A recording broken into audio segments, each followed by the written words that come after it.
If this video reaches 1,000 likes, we'll be giving away 2 of our t-shirts from the Moliminous store, including the Rare Rarity and Daring Do variants.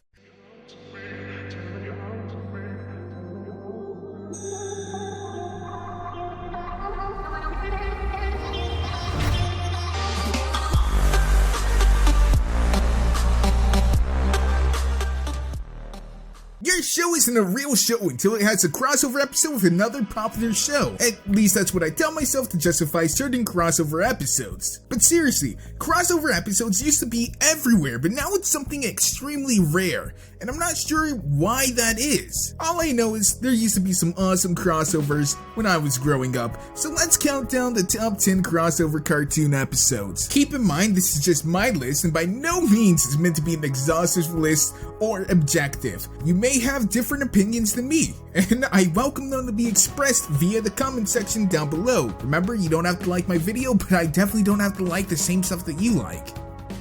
Number 10, the Jetsons meet the Flintstones.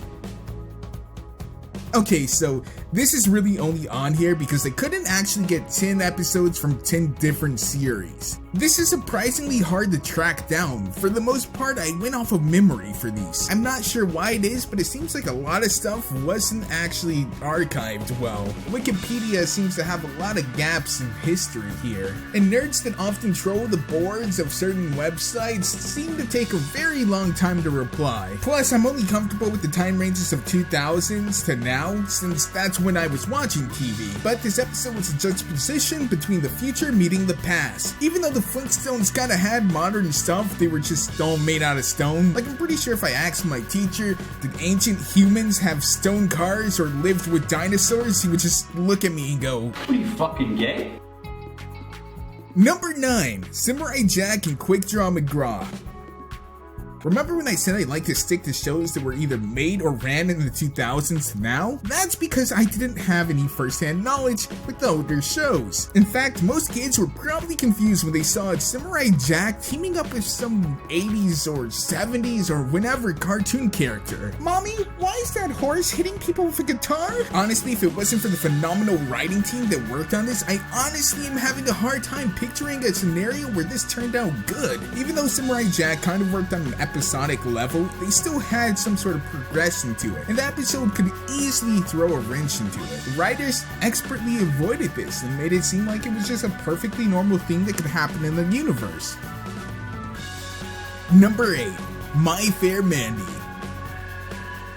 Arguably the contender for one of the best shows of the 2000s, The Grim Adventures of Billy and Mandy has done quite a few crossovers, and was right in the era where these types of things were pretty commonplace. The episode My Fair Mandy in itself isn't expressly a crossover, but it does cross over to another show in the last third. Mandy wanted to enter a beauty pageant, and when the natural order was broken, yes, that's where this meme is from, destroying the very fabric of the universe, the trio are transported to the city of Townsville, in which they take the place of the Powerpuff Girls. Why? Because we can, that's why!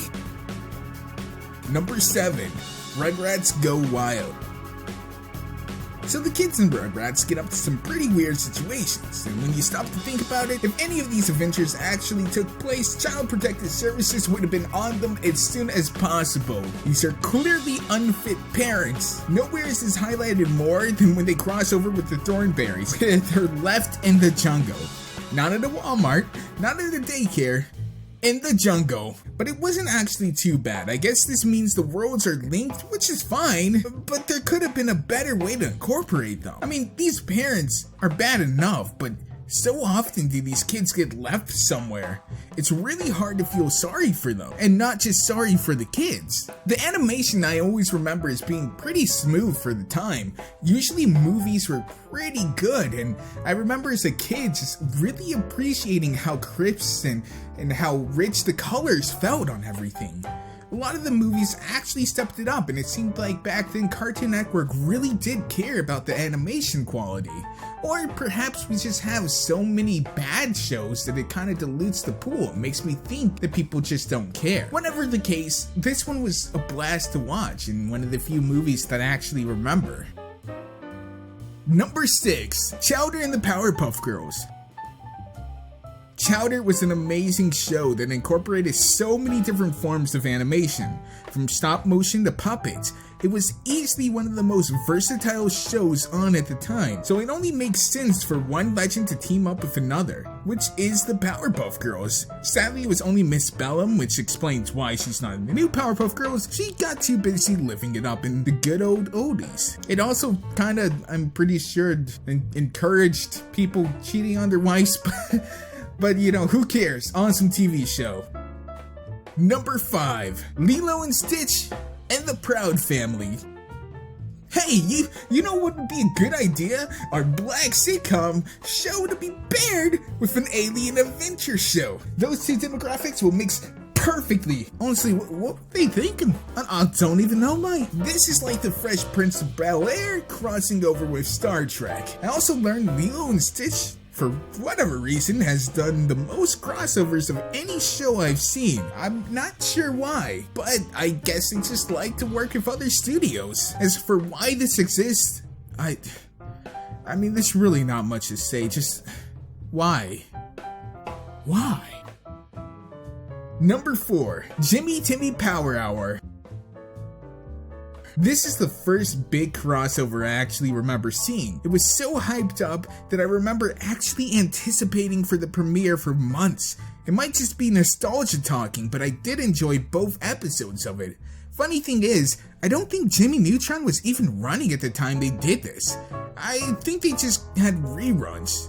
Of course, I could be wrong. The crossover was especially interesting because it combined 3D world of Jimmy Neutron with the 2D world of Timmy Turner. There were a bunch of fourth wall breaking jokes about it and everything. Definitely one I would watch again, and definitely one if you haven't checked out to go ahead and do so. Number 3, Grim Adventures and the KND. Looks like we're back to the Grim Adventures, this time a crossover with a lot of the kids' favorites, The Kids Next Door. And this time, it's a full episode. Imagine what a smart, ambitious woman like Mandy, with little regard for others, would do with the powers and weaponry of The Kids Next Door. And you pretty much have this crossover. The animation was solid, the jokes were solid. If you guys haven't seen this series, I definitely recommend seeing it. It was a hit with all the kids, and teens, and adults even. It had a lot of humor that affected all age ranges, and it's definitely an underrated show no matter how high it's rated. Number 2, American Dragon Jake Long and Lilo and Stitch. Why? You know what this means? The existence of this means that Lilo and Stitch takes place in the same world as not only the Proud Family apparently, but as American Dragon Jake Long. So they are humans who transform into dragons, so I guess we can't make fun of the other kins anymore. They're aliens, and they're a suburban black family, I guess. One of these things are not like the other here. Anyways, I love the American Dragon Jake Long, and it's not just because I'm a loser furry, as clearly it's pointed out a lot. Not even a furry. At least I loved it until they changed the art style, and I loved it slightly less then. But I'm not exactly sure why they did this. It seems like Lilo and Stitch just loved working with a bunch of people. I mean, the crossover is solid enough. His powers kind of become less amazing when you realize he lives in a world of aliens that can all do the same thing as him, but it's still pretty cool. And the number 1 spot goes to, I can't believe I'm actually saying this, mate, so I honestly can't believe it. Like, it must be someone psyched with my list, but it is Steven Universe and Uncle Grandpa. Yes, it is actually that. I honestly don't like Uncle Grandpa at all. It's a lot of surrealist humor. It's a lot of absurdist humor. It's just tries, at least to me, keyword being to me, it tries too hard to be random and tries too hard to be like lol random XD, and it kind of gets annoying to me. But the crossover episode is one of the most recent episodes that I can remember of 2 major cartoon shows combining together for an episode. And there were a lot of fourth wall breaking. There was a lot of fandom humor being put into that, talking about breaking the ship of two of the characters, and that was all hilarious. They even expressly mentioned how it's not canon, and you know, it was fun. If you shut off your brain and you ignore everything that says this shouldn't be happening, it's actually really fun. And the weirdest part is they kept both shows' styles. Uncle Grandpa wasn't translated to being Steven Universe's style, and this is something that, you know, sometimes gets weird when another studio draws the characters. But for the most part, it all looked pretty good. There was jokes that actually made me laugh, and I'm not a fan of Uncle Grandpa, so if it can make me laugh, even with my cynical outlook on the world and the show, then I think it's a good episode.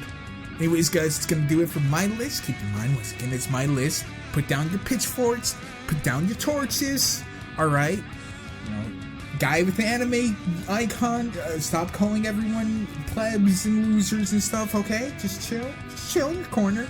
If you guys had a crossover that I didn't mention or that I probably don't even know about, be sure to leave it down below and we can have a discussion about why it's so much better than everything I put on this list. As always, guys, it's been Faith from Moliminous. I love your faces, so I hope you love my video, and I'll see you guys next time.